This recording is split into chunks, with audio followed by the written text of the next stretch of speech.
नमस्ते। अच्छा, कभी सोचा है कि नींबू चखने में खट्टा क्यों लगता है, या साबुन हाथों पर इतना चिकना क्यों महसूस होता है? इन सब का जवाब ना केमिस्ट्री की एक बहुत ही मजेदार दुनिया में छिपा है। तो आज हम अम्ल, क्षारक और लवण की इसी दुनिया में गहराई से उतरने वाले हैं। ये वो केमिकल्स हैं जो सच पूछिए तो हमारे चारों ओर हर जगह हैं। तो चलिए एक बहुत ही कॉमन प्रॉब्लम से शुरू करते हैं।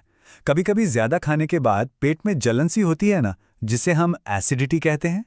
इसका जो हल है वो सीधे सीधे केमिस्ट्री से जुड़ा हुआ है। आइए देखते हैं कैसे। अब इस जलन को समझने के लिए ना हमें पहले अपने दो मेन कैरेक्टर्स को पहचानना होगा, एसिड्स और बेसिस, यानी अम्ल और क्षारक। और हाँ, फिक्र मत कीजिए, हम इन्हें चख कर पहचानने वाले नहीं हैं। ये तो केमिस्ट्री का एक क्लासिक टेस्ट है। देखिए, एसिड्स जो होते हैं वो स्वाद में खट्टे होते हैं, जैसे नींबू में होता है ना साइट्रिक एसिड, और ये नीले लिटमस पेपर को लाल कर देते हैं। वहीं दूसरी तरफ बेसेस यानी क्षारक स्वाद में कड़वे होते हैं और ये ठीक उल्टा करते हैं, लाल लिटमस को नीला कर देते हैं। मतलब सिर्फ एक छोटा सा रंग का बदलाव हमें कितनी बड़ी बात बता देता है। ये देखिए, केमिस्ट्री बिल्कुल एक्शन में। हल्दी जो है ना, वो एक जबरदस्त नेचुरल इंडिकेटर है। जैसे ही वो बेसिक नेचर वाले साबुल के कांटेक्ट में आती है, फटाक से अपना रंग बदल लेती है। ये तो घर बैठे बैठे एसिड और बेस को टेस्ट करने का एक कमाल का तरीका है कि नहीं? इन केमिकल्स को पहचानने के लिए हमारे पास एक पूरी टूल किट है, जिन्हें हम कहते हैं इंडिकेटर्स या सूचक।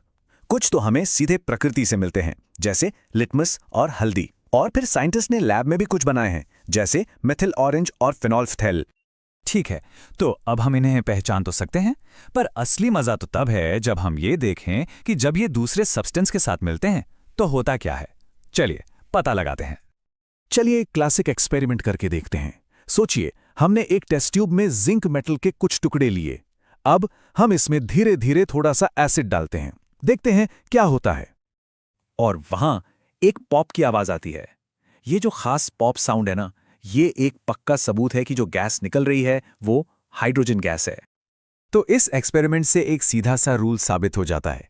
जब भी कोई एसिड किसी मेटल के साथ रिएक्ट करता है तो उससे बनता है एक सॉल्ट, और साथ में निकलती है हाइड्रोजन गैस। बिल्कुल सिंपल। अच्छा, तो तब क्या होता है जब एक एसिड और एक बेस आपस में मिलते हैं? इसे कहते हैं न्यूट्रलाइजेशन रिएक्शन। मतलब वो एक दूसरे के असर को पूरी तरह से खत्म कर देते हैं। और इस प्रोसेस में क्या बनता है? एक सॉल्ट यानी लवण, और बस पानी। पर एक मिनट, सारे एसिड्स और बेसिस एक जैसे नहीं होते। कुछ बहुत ही स्ट्रांग होते हैं तो कुछ काफी कमजोर। अब सवाल यह है कि इनकी ताकत को नापा कैसे जाए। यहीं पर आता है पीएच स्केल। तो ये पीएच स्केल है क्या? इसे आप एसिड्स और बेसिस के लिए एक तरह का पावर मीटर समझ सकते हैं। इसमें पी का मतलब है पोटेंस, जो कि एक जर्मन शब्द है जिसका मतलब होता है पावर। यह हमें बताता है कि कोई सॉल्यूशन कितना एसिडिक है या कितना बेसिक। इस स्केल के ठीक बीचों बीच है नंबर 7। यह है प्योर वाटर का पीएच, जो एकदम न्यूट्रल होता है, ना एसिडिक ना बेसिक, बिल्कुल बीच में। तो रूल बड़ा सिंपल है, पीएच 7 से कम तो मतलब चीज एसिडिक है, पीएच 7 से ज्यादा तो वो बेसिक है। और कोई भी चीज 7 से जितनी दूर होगी, चाहे कम में या ज्यादा में, वो उतनी ही ज्यादा स्ट्रांग होगी। और अब देखिए मजेदार बात, हमारे पेट में जो एसिड है उसका पीएच 1.2 के करीब होता है, बहुत ही स्ट्रांग एसिडिक। नींबू का रस करीब 2.2 पर है। और दूसरी तरफ जो मिल्क ऑफ मैग्नीशिया हम एसिडिटी के लिए लेते हैं, उसका पीएच 10 है, यानी बेसिक। और ड्रेन क्लीनर जैसे सोडियम हाइड्रोक्साइड का पीएच तो 14 तक पहुंच जाता है, जो कि बहुत ही स्ट्रांग बेसिक है। तो सवाल यह है कि पीएच को मापना इतना जरूरी क्यों है? यह सिर्फ लैब में करने वाली कोई चीज नहीं है। सच तो यह है कि यह जिंदगी के लिए, हमारे शरीर के लिए और इस प्लैनेट के लिए भी बहुत बहुत जरूरी है। जरा सोचिए, हमारे शरीर को ठीक से काम करने के लिए 7 से 7.5 के बीच का एक बहुत ही नैरो पीएच रेंज मेंटेन करना पड़ता है। जब बारिश का पीएच 5.6 से नीचे गिर जाता है तो उसे एसिड रेन कहते हैं, जो नदियों और झीलों में रहने वाले जीवों के लिए खतरनाक है।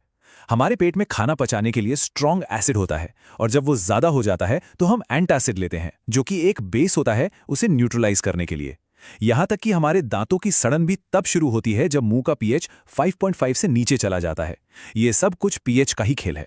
अच्छा, अब तक हमने जिन रिएक्शंस की बात की, उनसे एक बहुत काम की चीज बनती है, सॉल्ट्स यानी लवण। तो चलिए अब अपनी इस कहानी के आखिरी हिस्से पर चलते हैं। और हाँ, जब हम सॉल्ट कहते हैं तो हमारा मतलब सिर्फ खाने वाले नमक से नहीं है। ये तो उन हजारों प्रोडक्ट्स का बेस हैं जिन्हें हम रोज इस्तेमाल करते हैं। सबसे फेमस सॉल्ट्स में से एक है बेकिंग सोडा। ये एक माइल्ड बेस है, लेकिन इसके काम देखिए। बेकिंग में इसका इस्तेमाल होता है केक और ब्रेड को फुलाने के लिए, क्योंकि ये कार्बन डाइऑक्साइड गैस बनाता है। यही बेकिंग सोडा एसिडिटी से राहत के लिए एंटासिड का काम भी करता है। और तो और आग बुझाने वाले कुछ यंत्रों में भी इसका इस्तेमाल होता है। फिर आता है वॉशिंग सोडा। ये भी एक सॉल्ट है, लेकिन बेकिंग सोडा से काफी ज्यादा स्ट्रांग। इसका इस्तेमाल देखिए कांच, साबुन और पेपर इंडस्ट्री में होता है। घरों में इसे एक पावरफुल क्लीनिंग एजेंट की तरह यूज करते हैं। और एक बहुत जरूरी काम, ये पानी की परमानेंट हार्डनेस को हटाने में भी मदद करता है। और आखिर में बात करते हैं प्लास्टर ऑफ पेरिस की। इसका नाम तो सबने सुना होगा, टूटी हड्डियों पर जो प्लास्टर चढ़ता है। ये बनता है जिप्सम नाम के एक सॉल्ट से। जब जिप्सम को एक खास टेम्परेचर पर गर्म करते हैं तो वो अपने पानी के मॉलिक्यूल्स खो देता है और एक सफेद पाउडर में बदल जाता है। यही है प्लास्टर ऑफ पेरिस। और फिर जैसे ही इस पाउडर में पानी मिलाते हैं, ये वापस जिप्सम बनकर एक कठोर सॉलिड मास बन जाता है, जो टूटी हुई हड्डी को अपनी जगह पर बनाए रखता है। है ना कमाल का केमिकल मैजिक? तो देखा आपने, खाना पकाने से लेके सफाई और यहां तक कि इलाज तक, ये जो एसिड, बेस और सॉल्ट की केमिस्ट्री है, ये हर जगह है। ये लगातार हमारी दुनिया को बना रही है, उसे एक शक्ल दे रही है। ये एक बहुत ही नाजुक बैलेंस है जो जिंदगी को मुमकिन बनाता है। तो अगली बार जब आप नींबू निचोड़ें या साबुन इस्तेमाल करें, तो एक पल के लिए जरूर सोचिएगा कि हमारे चारों ओर की दुनिया में ये बैलेंस और कहां-कहां काम कर रहा है।